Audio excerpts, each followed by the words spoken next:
My name is John Anthony Ranum. I was born Pyeongyang, North Korea. I am 80 years old. My father apparently had some kind of position in North Korea, because I remember being transported in the old truck, okay, which is rare in them days. We got stopped, and my father was taken away.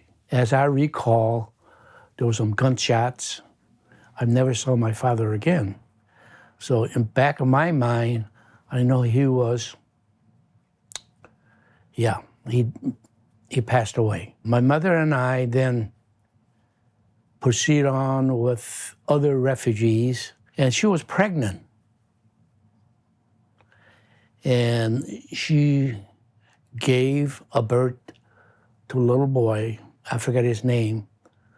But I remember carrying him, going house to house, asking mothers who were nursing if they could feed my little brother too. And eventually, he, poor kid, he passed away too. Usually during the war, if there's going to be firefights, scrimmage, between North and South, there's a bullhorn that warned people to evacuate the area. Well, this time, for whatever reason, there was no warning. And so we ran to wherever direction that everybody was going. And I had thought the lady I was following, because she had a big cotton blanket over her head, So I followed her. Unknown to me, when we finally stopped, it wasn't my mother, it was some lady, So that's when I became a loner, so to speak, okay? I ended up, I think, someplace in South Korea, I think like maybe Kunsan. There, the policeman found me, put me in the orphanage. Contrary to what we think orphanage is, and what happened in Korea is totally different. I don't want to say negative things about orphanage directors, but they were after, what they can for themselves. And as far as orphans concerned, they're secondary, Whenever there was a chance for me to escape, I did. And this one, like 3 different other orphanages. I ended up Daegu because people would talk.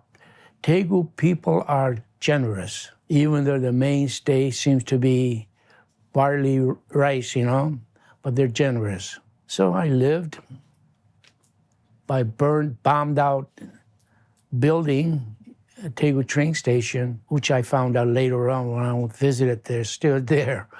But a lot of memories in that area. So I basically lived in the orphanages really, and then street. That was my livelihood until I met my adoptive brother, who was American soldier stationed in Daegu Airbase. It's interesting how I met him. At that time, there was a curfew. As poor luck would have it, he missed his last bus. Then here I see this American GI, frantic, trying to stop a cab, and he was not having success. But being wise to street life, I knew some of the cab drivers, I gave a signal, and cab drivers came, picked him up to give him right back to Daegu Air Base. And he was so grateful, and he says, look, I'll see you here next Sunday. And nothing of it. It's okay. Well, guess what? 1 week went by, 2 weeks, but I never went back to where I was supposed to meet him. A couple of months later, I felt tapping on my shoulder from behind. It was the GI that I had gotten taxi for, and he was, you remember me? I said, sure, I remember you. Not really, but I said, sure. And that's how we became close. I didn't know at that time he had a younger sister who would have been my age, who passed away because she had a scarlet fever. He took me to Airbase, in Daegu.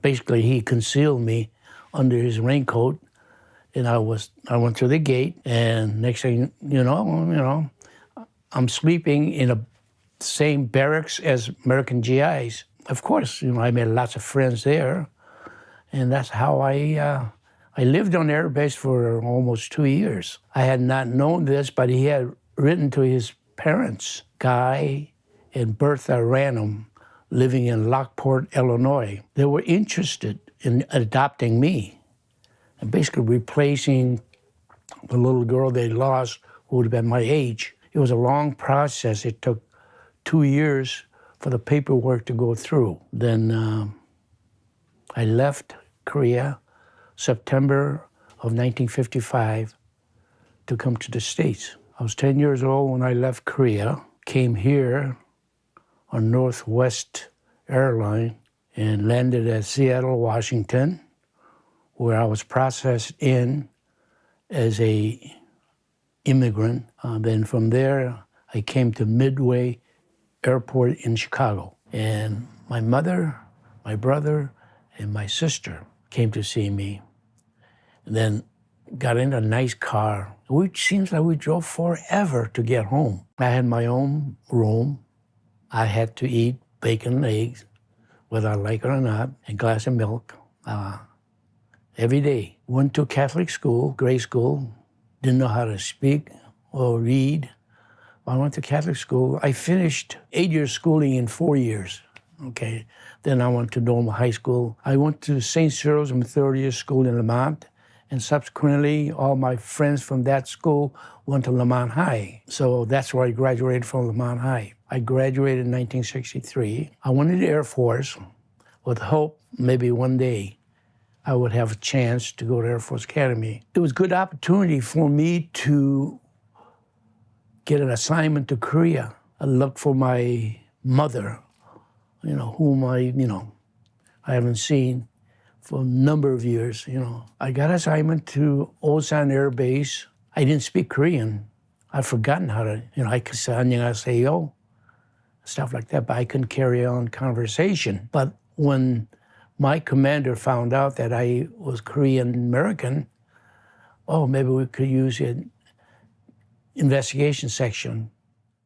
I was in the military police investigation, and you had occasion to go to different bases, okay? In Woojeongbu, which is by Incheon. I went to PX.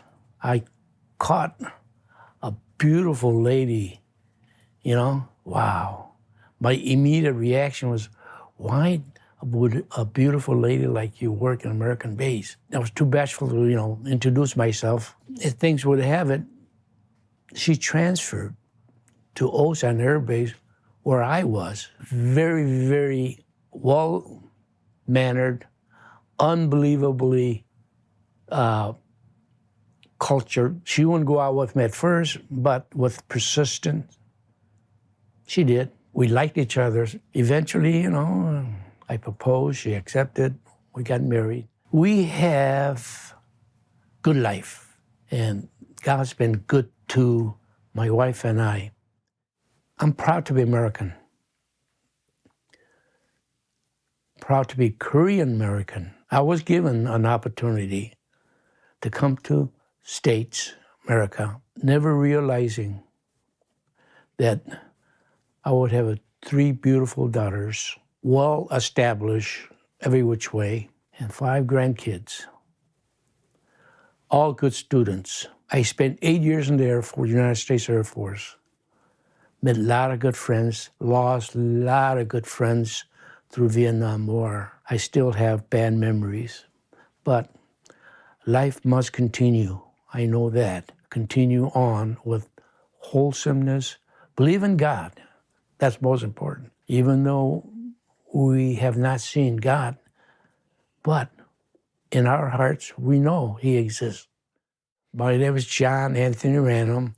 This is my Korean American story.